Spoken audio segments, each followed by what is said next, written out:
Pension ఇవ్వడం అంటే చంద్రబాబు నాయుడు అసలు ఫస్ట్ సృష్టికర్త పెన్షన్లకు చంద్రబాబు నాయుడు, రామారావు. తర్వాత 3,000 2,000 రూపాయలు పెన్షన్ 200 నుండి 1,000 రూపాయలు చేసింది చంద్రబాబు నాయుడు. 1000 తర్వాత 2,000 చేసింది చంద్రబాబు నాయుడు.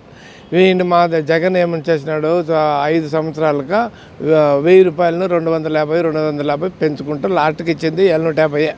అదే చంద్రబాబు నాయుడు చెప్పిన మాటతో 7,000 రూపాయలు 3 నెలలు బ్యాలెన్స్ ఒక 3,000, పెన్షన్తో ఒక 4,000 ఇచ్చిన గొప్ప నాయకుడు అనేది చంద్రబాబు నాయుడు. చంద్రబాబు నాయుడు నాయకుడు మన ఆంధ్రలోనే కాదు, దేశ చరిత్రలో ఇట్లాంటి నాయకుడు ఎవరు ఉండబోరు. అంటే చంద్రబాబు నాయుడు మాటలతో మాట, చంద్రబాబు నాయుడు ఎప్పుడు ముఖ్యమంత్రి అయినా ఆ రోజు నుండి ప్రతి పని స్టార్ట్ అయిపోయా. ఒక్కటే కాదు, పెన్షనే కాదు, అన్ని పనులు పెన్షన్లు కాడి నుండి వర్క్, ఇప్పుడు సిమెంట్ రోడ్ల కాడి నుండి స్టార్ట్. ఇప్పుడు మొత్తం ఎస్టిమేట్లు జరుగుతూ ఉన్నాయి, రోడ్లకు ఎస్టిమేట్ జరుగుతూ ఉంది. స్ట్రీట్ లైట్లు అప్పటికప్పుడు స్ట్రీట్ లైట్లు అయిపోయినాయి. ప్రతి టౌన్ క్లీన్ అన్నీ క్లీన్ అయిపోయినాయి. ఆయన పేరు చెప్పి సీట్లో కూర్చుంటే చాలు అందరూ ఆఫీసర్స్ మొత్తము చంద్రబాబు గురించి, ఆయన ఆలోచన గురించి అందరికీ అవగాహన ఉంది. కాబట్టి అందరూ చంద్రబాబు ఆయన అంటే ప్రతి మనిషి కష్టపడతారు. ఇప్పుడు ఒక ఆఫీసర్ కూడా మన రాష్ట్రం బాగు చేసుకోవాలి, చంద్రబాబు నాయుడుకు అంత అభిమానం ఉన్నప్పుడు మనం ఊరుకుంటే కాదు, ఆయన చేతోడుగా మనము కష్టపడితే రాష్ట్రంలో బాగుపడతాము. సార్ మా అన్న క్యాంటీన్ అంటే ఫస్ట్ మనిషికి కావాల్సింది ఏమో అన్నం కావాలా, అన్నం, నీళ్ళు కావాలి. ఇంటికి పోతే బాబు నీళ్ళు తాగు బాబు అంటాం, అంతేగాని నువ్వు డబ్బు తిని బాబు అని చెప్పేలా. చంద్రబాబు నాయుడు నీళ్ళు 2 రూపాయలకు నీళ్ళు ఒక టోకెన్ వేస్తే 2 రూపాయలకు నీళ్ళు వస్తాండే.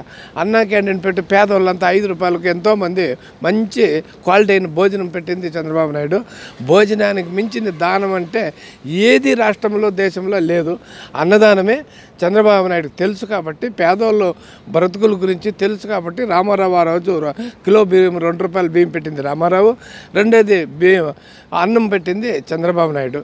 కసి జనాల పైన, కానీ రాజకీయం కసి ఆయన పైన, అసలు రాజకీయమే ఆయనకి జగన్మోహన్ రెడ్డికి తెలియదు, అన్నం పెట్టేది దాని గురించి తెలియదు. కసి ఏమంటే ఆయన నేను డబ్బులు అభివృద్ధి చేస్తే నేను మళ్ళీ సీఎం అవుతా, అయ్యలే.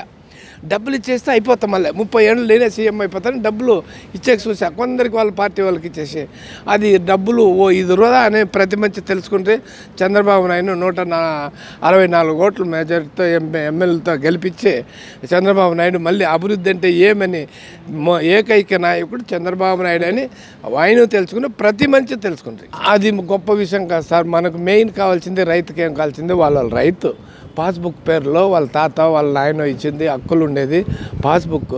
అదే లేకుండా పోతే మళ్ళీ ఇంక వీనేమి మొత్తం తాకట్లు పెట్టుకుంటా పోతా ఉంటే మొత్తం ఇంక ఈతూరి అన్నీ తాకట్లు పెట్టేసి లాస్ట్కి రైతుల భూములు కూడా తాకట్టు పెట్టేకి పాస్బుక్ టైటిల్ రెడీ చేసి తాకట్టు పెట్టి డబ్బులు తీసి అప్పులు చేసేదానికి మాత్రం దాన్ని పెట్టినారు సార్.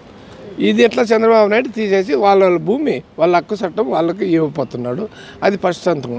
అది నాయకుడు చేసే లక్షణాలు.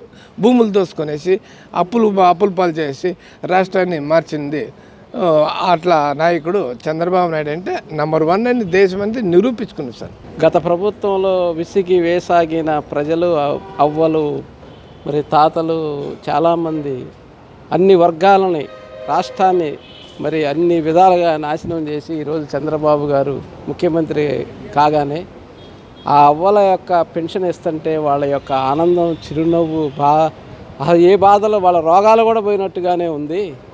ఆ విధంగా పెన్షన్ 7,000 రూపాయలు ఇస్తుంటే వాళ్ళ చూపులో కానీ వాళ్ళ సంతోషం, వాళ్ళ ఇళ్ళపాది కోడళ్ళు అయితే ఇంకెంత మెచ్చుకుంటున్నారో అవ్వల్ని.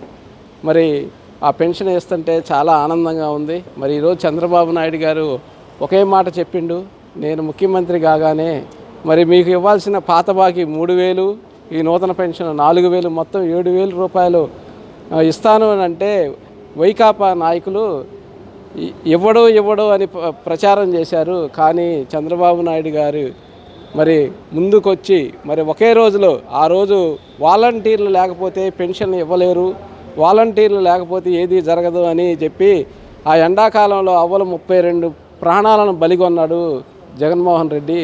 ఈరోజు అదే ఉద్యోగస్తులతో, అదే సచివాలయ ఉద్యోగస్తులతో ఒకే రోజు మరి పెన్షన్లు ఇవ్వటం అనేది చాలా శుభసూచకం. మరి ఒకే రోజులో 93% ఒక ఊర్లో 95%, ఒక ఊర్లో 97%, ఆ విధంగా రాష్ట్ర వ్యాప్తంగా ఒకే రోజు పెన్షన్లు ఇవ్వటం అనేది చాలా శుభపరిణామం. మరి అలాగే మా ఊర్లో అయితే హాస్పిటల్లో ఉన్న వాళ్ళకి గుంటూరు, విజయవాడ హాస్పిటల్లో ఉన్న వాళ్ళని కూడా మరి లగడపాటి ప్రవీణ్ అనే యువకుడు మరి కారులో ఎక్కించుకొని వాళ్ళని పెన్షన్లు ఇవ్వటం ఇచ్చి వచ్చినాడు నిన్న. మరి ఆ పార్టీ కార్యకర్తలు అసలు ఒకేసారి 1000 రూపాయలు ఇవ్వటం కన్నా ముందు ఒకే రోజులో పెన్షన్లు ఇవ్వటం అనేది వాళ్ళు 1000 రూపాయలు చూడట్లేదు. ముందు ఒకేసారి 1000 రూపాయలు పెంచడం అనేది కాకుండా అసలు ఆ డబ్బులు ఒకేసారి ఒకే రోజు పెన్షన్ నాకు వచ్చినాయా అని చెప్పి ఈ అవ్వలో నాకు రాలేదు. గతంలో 5 రోజులు పట్టేది పెన్షన్ ఇవ్వడానికి. వాలంటీర్ ఏం చేసేవాడు, ఒక 2 గంటలు ఇచ్చి వెళ్ళిపోయేవాడు. కానీ ఈరోజు మనకి రాగానే పక్క అవ్వక రాలేదంటే ఏడ్చేది, పాప కళ్ళెంబడి నీళ్ళు వచ్చేది. మళ్ళీ వాలంటీర్ ఫోన్ చేసి ఇప్పించిన దాఖలాలు చాలా ఉన్నాయి. కానీ ఒకే రోజు పెన్షన్లు ఇవ్వటం అనేది చాలా మంచి నిర్ణయం. అది చంద్రబాబు నాయుడు గారు ఇది ఒక చారిత్రాత్మక నిర్ణయం తీసుకున్నారు. చాలా గొప్పగా ఉంది అది.